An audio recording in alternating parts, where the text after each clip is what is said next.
আমরা ফ্যাসিস্ট সরকারের পতনের পর 5ই আগস্টের পরবর্তীতে বিশ্ববিদ্যালয়ের শিক্ষার্থীরা সিদ্ধান্ত নেয় বঙ্গবন্ধু শেখ মুজিবুর রহমান ডিজিটাল ইউনিভার্সিটির নাম পরিবর্তন করে বাংলাদেশ ডিজিটাল ইউনিভার্সিটি করা হোক। এরই প্রেক্ষিতে আমরা শিক্ষার্থীরা 9ই সেপ্টেম্বর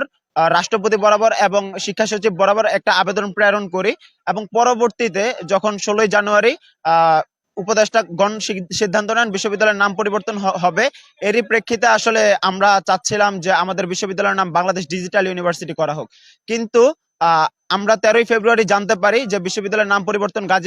পরিবর্তন করে গাজীপুর ডিজিটাল ইউনিভার্সিটি করা হয়েছে। কিন্তু আমাদের আক্ষেপ এবং আফসোসের জায়গা, আমাদের সাথে যে বৈষম্যটা করা হয়েছে,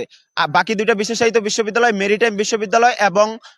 এভিয়েশন এন্ড এরোস্পেস বিশ্ববিদ্যালয়, এদের নামের সাথে বাংলাদেশ যুক্ত থাকার পরেও আমরা একটা বিশেষায়িত বিশ্ববিদ্যালয় হয়েও আমাদের নামের সাথে আসলে গাজীপুর জেলার নাম যুক্ত করে দেওয়াটা, এটা আমরা কোনোভাবেই শিক্ষার্থীরা মেনে নিতে পারছি না।